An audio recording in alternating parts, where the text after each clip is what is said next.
Olá, sejam muito bem-vindos a mais um AZ Responde, onde toda quarta-feira eu trago conteúdo de valor e respondo as melhores perguntas da minha audiência. Então, se você ainda não teve nenhuma pergunta respondida, deixa aqui embaixo sua dúvida, sua pergunta, para que a gente possa gravar nas próximas semanas, beleza? Então vamos lá, vamos começar. A primeira pergunta é da Poliana. Quais os programas que temos que dominar?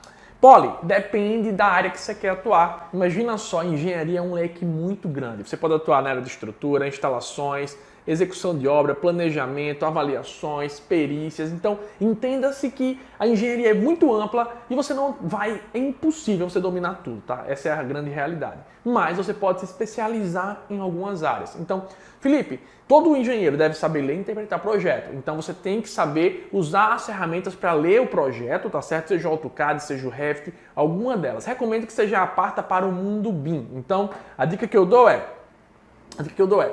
entenda, além de interpretar projeto, é fundamental. Orçamento, qualquer área da engenharia, você necessita saber orçar, seja para estrutura, hidrossanitária, elétrica. É importante você ter esse conhecimento para melhorar nos seus projetos. E aí você vai se especializar em alguma área e vai dominar esses programas. Por exemplo, se você quer ser especialista em estruturas, você vai optar entre CPCAD, EBERIC e ITQS. Se você quer entrar na área de instalações hidrossanitárias, você tem aí o sistema da AutoQI, você tem outras empresas com outros sistemas, softwares diferentes, você tem o próprio Revit Map, enfim, existem diversos programas. Você não tem que dominar todos, você tem que descobrir a área que você quer atuar e se especializar nela. Agora, como eu falei, algumas coisas são genéricas, em qualquer área da engenharia você tem que saber mexer. Por exemplo, o Excel, o AutoCAD e o Revit. Ler e interpretar para você poder quantificar um serviço e até orçar. Isso aí eu brinco que todo engenheiro deve saber utilizar, inclusive o próprio Word, para que você faça laudos, perícias. Então, o pacote do Office ainda é uma das maiores ferramentas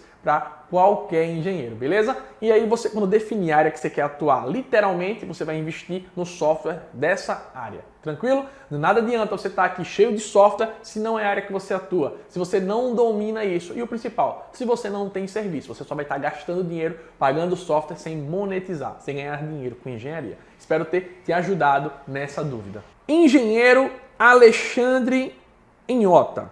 As reconstruções, como precificar projeto de legalização na prefeitura? Primeiro, pela quantidade de horas que você vai atuar. Olha, não vai nessa de metro quadrado não, que pode acontecer muita coisa que essa área, digamos assim, não contempla, como complexidade, como refazer o tipo do projeto, como você perceber ali que as aberturas não estão suficientes de acordo com o código de obra, que a área de permeabilidade. Então, a dica é, nessa área eu cobro por hora. As horas que eu vou ficar por burocracia indo no órgão municipal, que deve ser a prefeitura, possivelmente você vai ter que ir mais de uma vez, então eu tenho que cobrar a minha visita, então eu quantifico por hora. O tempo que eu vou ter na frente do computador para executar aquele projeto, para refazer o projeto, para poder fazer aquele memorial descritivo.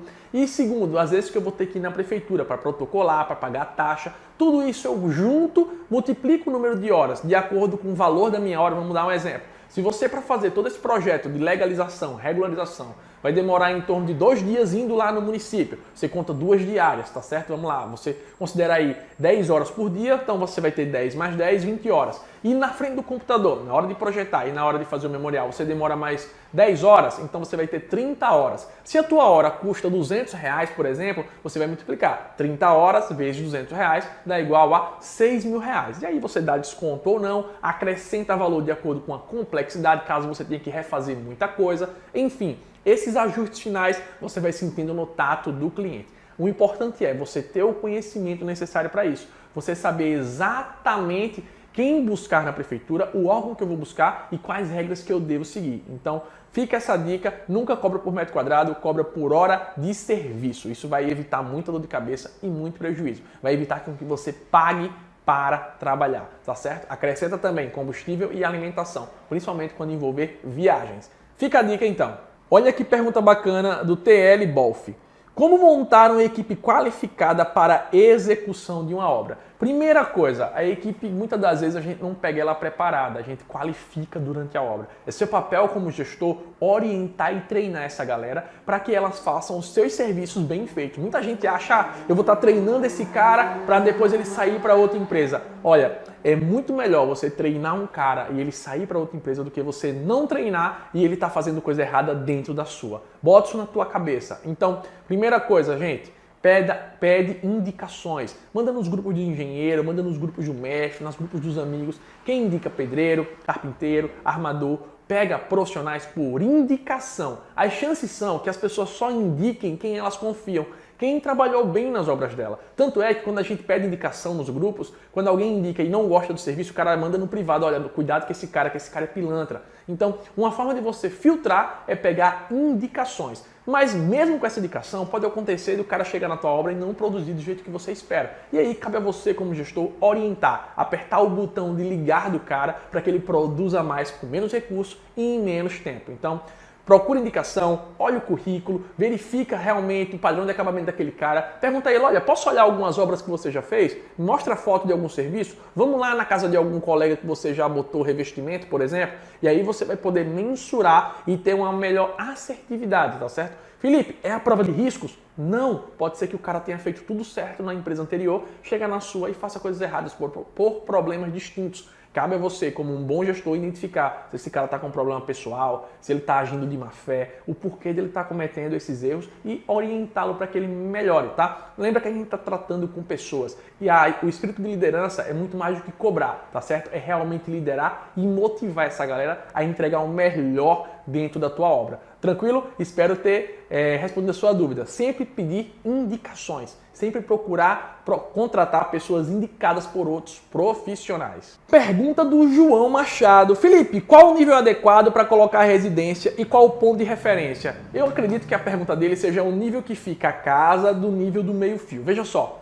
nós temos a rua, geralmente a rua ela está abaixo 15 centímetros do passeio, ou seja, eu tenho meio-fio, elevando ali a minha calçada, eu tenho rua, calçada, 15 centímetros de diferença. E para residência, para o nível de dentro, geralmente a gente deixa de 15 a 30 centímetros. Ou seja, é uma altura para a gente poder escoar a água pluvial, o esgoto, e para evitar com que a água da rua entre dentro de casa. O fluxo da água é sempre de dentro de casa para fora, para o passeio e para a rua. Então, geralmente é considerado em projeto 15 centímetros do meio-fio, tá certo? E aí você pode estender isso para 20 a 30, dependendo da sua topografia, dependendo do que você quer na sua residência. E esses são os níveis mais comuns e mais utilizados, pelo menos aqui na minha região. Isso deve ser geral, porque eu já peguei vários projetos considerando esses mesmos 15 centímetros.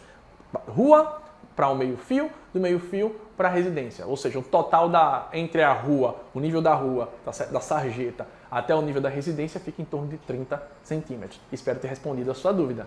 Pergunta do Alberto Matos. Como iniciar na área de obras públicas? Primeira coisa, participando de licitações. Olha, para você entrar no ramo de obras públicas, você não necessariamente tem que ser o dono da empresa, mas você precisa representar um CNPJ. Então, eu tenho que ter um CNPJ, eu tenho que estar regular com a Receita Federal, com o INSS, eu tenho que ter todas as minhas certidões e guias em dia. E aí eu vou buscar editar de licitação. Eu vou entrar no site aqui do estado, no caso da AMA, tá certo? Que é a Associação dos Municípios de Alagoas. Eu vou entrar no site do Diário Oficial da União, Diário Oficial do Estado, Diário Oficial do município e vou buscar licitações, ou seja, publicação de editais, falando do tipo de obra e serviço. Vou analisar qual que eu me interesso, qual que é vantajoso para mim e vou ver se eu tenho documentação para aquilo, se eu tenho aporte técnico. O que é isso?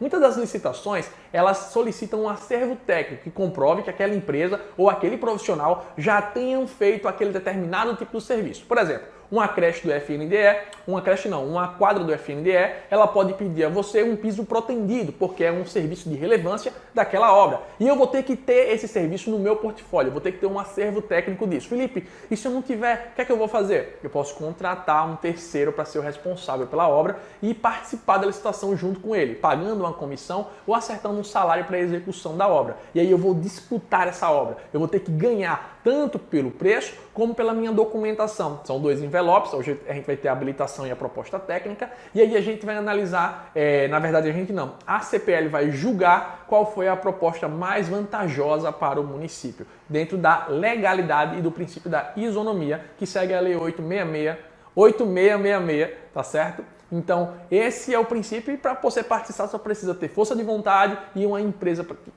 com qual você representa. Detalhe, tem que ter conhecimento técnico porque esse tipo de orçamento envolve muita legislação, aí você tem que entender um pouquinho dos acórdãos do TCU, da Lei 866, orçamentação e colocar isso tudo com um pouquinho de tributação para poder eliminar seus concorrentes e ganhar essas obras, beleza? É uma área muito boa porque é o termômetro da economia do nosso país. Obra pública é o que movimenta o mercado, digo assim, tá? Então, vale a pena investir, agora tem que ter capital para isso ou tem que ter uma empresa por trás de você, tá? Vale a pena e mete a cara que tem como ganhar muita obra.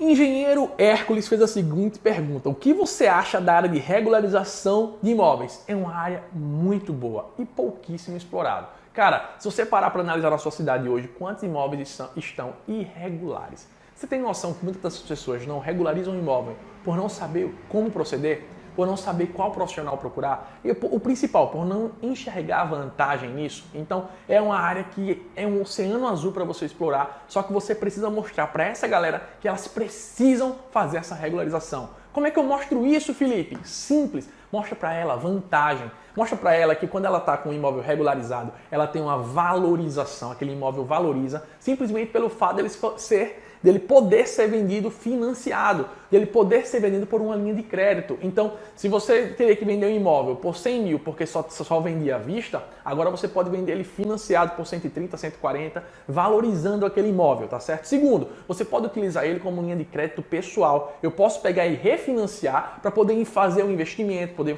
pagar a faculdade de um filho, cuidar de um problema de saúde que a gente não espera que aconteça, mas pode acontecer. Então, é a famosa hipoteca do imóvel. Então, mostrar para essas pessoas que vale a pena regularizar e que ela tem que enxergar vantagem naquilo. E quando ela começar a enxergar o valor que você está levando para ela, ela nem vai se preocupar com o preço. E venhamos e convenhamos, é um valor irrisório que é cobrado pela parte de documentação e regularização de imóvel. É uma área muito boa, você só precisa buscar clientes, fazer parcerias e conseguir serviço para ganhar bem com isso. Tem pessoas que vivem apenas de regularização. Tem, inclusive, correspondentes que trabalham com isso, tá certo? Para te ajudar durante o processo. Pergunta do Leonardo: pode explicar o papel do engenheiro na obra? Tenho dúvida quanto a isso. Por exemplo, verificar se o trabalho está sendo executado corretamente, medição, orientação das técnicas construtivas, enfim.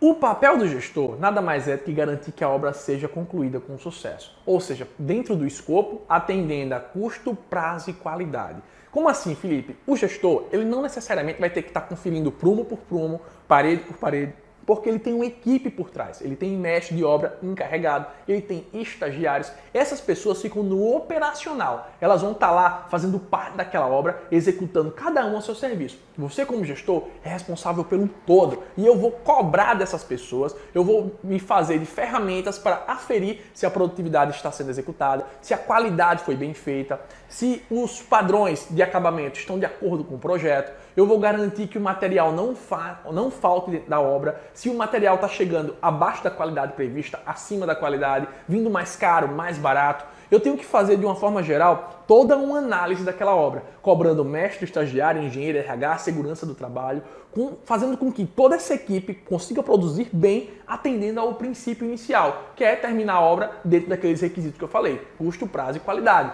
Então, o gestor, ele é meio que uma integração de tudo isso. Ele planeja e ele acompanha aquele planejamento. Então, bota na tua cabeça, tu não vai estar conferindo parede, tu não vai estar conferindo porta. Óbvio, vez ou outra você vai estar lá conferindo o que já foi conferido, para saber se estão te passando a informação correta, para saber se o cara que apontou lá a produção realmente apontou a produção correta, não apontou a mais por desvio de dinheiro. Então, vez ou outra a gente vai lá conferir lá nos pequenos detalhes, mas o nosso papel é de forma macro garantir que cada pessoa atenda o micro dentro da obra. Cada pessoa está lá dentro, o cara da hidráulica tem responsabilidade de um setor, o cara da elétrica tem de outro setor. E o meu papel é cobrar dessa galera para que elas façam bem feito aquilo e cobrando com formas e técnicas de gestão, acompanhando processo por processo e delegando atividades para essa galera. Esse é o papel dentro da obra de um verdadeiro engenheiro. Além, se você está trabalhando com obras pequenas, de trazer o cliente, de convencer o cliente, de entregar o melhor produto e fazer o nosso boca a boca para pegar as próximas obras. Beleza?